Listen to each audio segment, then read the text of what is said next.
Cyber fraud मामले से जुड़ी बड़ी खबर सामने आ रही है। मामले में अलग अलग राज्यों में दर्ज एफआईआर को क्लब करने की मांग की जा रही है।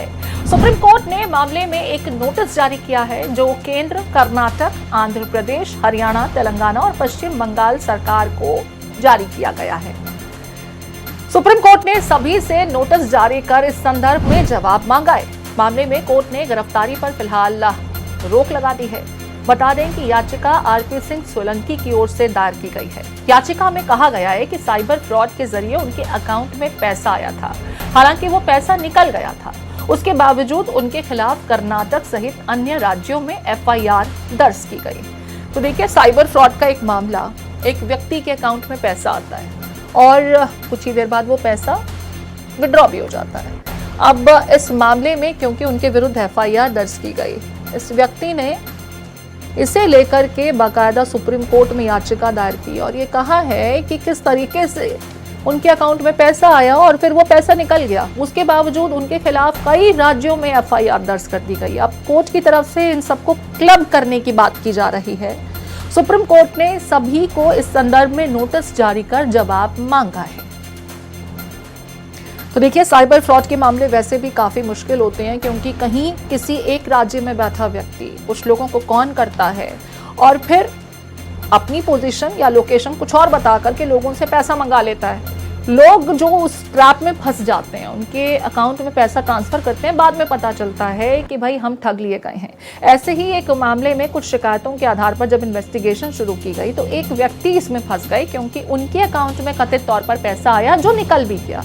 और क्योंकि वो पैसा ना तो उन्हें किसी ने भेजा, ना ही वो पैसा उन्होंने किसी से मंगाया था, और क्योंकि वो निकल गया तो उन्हें लगा कि शायद ये किस तरह की कोई चूक रही होगी, साइबर फ्रॉड का मामला आया। अब उनके अकाउंट में पैसा आया, पैसा निकल गया। इस पूरे मामले की इन्वेस्टिगेशन अलग अलग एजेंसीज द्वारा, जिसमें केंद्र भी है, कर्नाटक, आंध्र प्रदेश, हरियाणा, मल्टीपल प्लेटफॉर्म्स पर मामले की इन्वेस्टिगेशन हो रही है और हर जगह से क्योंकि मामले को लेकर एफआईआर दर्ज की गई, ये व्यक्ति अब फंस गए हैं कि किस एजेंसी का सामना करें। सुप्रीम कोर्ट ने इन तमाम मामलों को एक जगह क्लब करके इन्वेस्टिगेशन की बात कही और फिलहाल गिरफ्तारी पर रोक लगा दी है।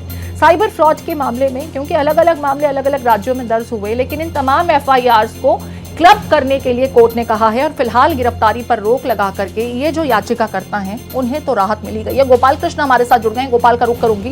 गोपाल, ये क्या मामला है? क्योंकि अक्सर हम देखते हैं साइबर फ्रॉड के मामले किसी एक जगह पर नहीं होते, आरोपी मल्टीपल लोकेशन पर, कभी वॉइस कॉल्स के जरिए अपनी लोकेशन दिल्ली दिखाएंगे तो कभी पंजाब, कभी हरियाणा।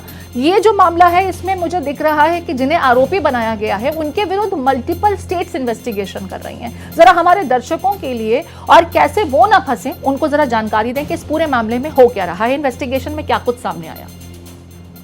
देखिए, डॉक्टर हैं पेशे से, जिन्होंने सुप्रीम कोर्ट में याचिका दाखिल की थी और उन्होंने अपनी याचिका में कहा था कि जो साइबर फ्रॉड हैं उन्होंने इनके अकाउंट में कुछ पैसे ट्रांसफर किए थे जिसके जरिए फ्रॉड करने की कोशिश की गई थी, लेकिन कुछ ही देर बाद उस पैसे को दोबारा वापस उनके अकाउंट से निकाल लिया गया था। इसको लेकर के एक शिकायत दर्ज कराई गई थी और इसी शिकायत के आधार पर अलग अलग राज्यों के पुलिस ने जांच की थी और जांच में यह पाया गया कि इन डॉक्टर के अकाउंट में जो पैसा आया है वो यहाँ गाजियाबाद के रहने वाले हैं और इस आधार पर पुलिस ने अलग अलग राज्यों में इनके खिलाफ मुकदमा दर्ज किया था। असम, आंध्र प्रदेश, हरियाणा, तेलंगाना, पश्चिम बंगाल और कर्नाटक में एफआईआर दर्ज की गई थी, जिसको लेकर के इन्होंने सुप्रीम कोर्ट का रुख किया था और कहा था कि सभी जो एफआईआर हैं उन्हें एक जगह क्लब किया जाए, ट्रांसफर किया जाए, दिल्ली या दिल्ली से बाहर ट्रांसफर करने की मांग की गई थी, जिस पर सुप्रीम कोर्ट ने केंद्र सरकार सहित इन सभी राज्यों को नोटिस जारी कर 6 सप्ताह में जवाब देने को कहा है और साथ ही कोर्ट ने इनकी गिरफ्तारी पर फिलहाल रोक लगा दी। मतलब गोपाल, अगर हम समझें तो यहाँ पर ये जो आरपी सिंह सोलंकी साहब हैं, ये खुद भी अपने आप को एक विक्टिम की तरह ही प्रोजेक्ट कर रहे हैं क्योंकि उनका कहना है मुझे पता नहीं पैसा कहाँ से आया था और पैसा कैसे चला गया। लेकिन आपके अकाउंट में अगर कोई पैसा आता है, गलती से आ गया, कोई ट्रांजैक्शन ऐसी है, तो वो रिवर्सल होता है। इनको किस तरह का संदेश बैंक से मिला था जिसके जरिए इन्हें पता चला कि पहले पैसा आया और फिर वो पैसा वापस चला गया, कैसे विड्रॉ हुआ? इसको लेकर कुछ जानकारी उन्होंने अपनी इस याचिका के दरमियान साझा की है क्या?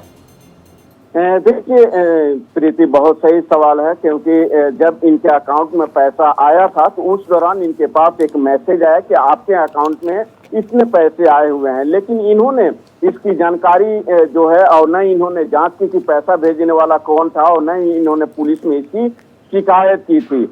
जिसके बाद जिसके अकाउंट से पैसा ट्रांसफर किया गया था उस व्यक्ति ने इनके खिलाफ शिकायत दर्ज कराई थी और कहा था कि मेरे पैसे जो हैं किसी अन्य के अकाउंट में ट्रांसफर किया गया, जबकि यह पैसा फ्रॉड जो करने वाले व्यक्ति हैं उनके द्वारा इनके अकाउंट में ट्रांसफर किया गया था। और इसी सिलसिले में शिकायतकर्ता के जो है शिकायत के बाद इस मामले में अलग अलग राज्यों में जहां जहां से इसका कार्ड जुड़े हुए थे वहां पर FIR दर्ज कराई गई।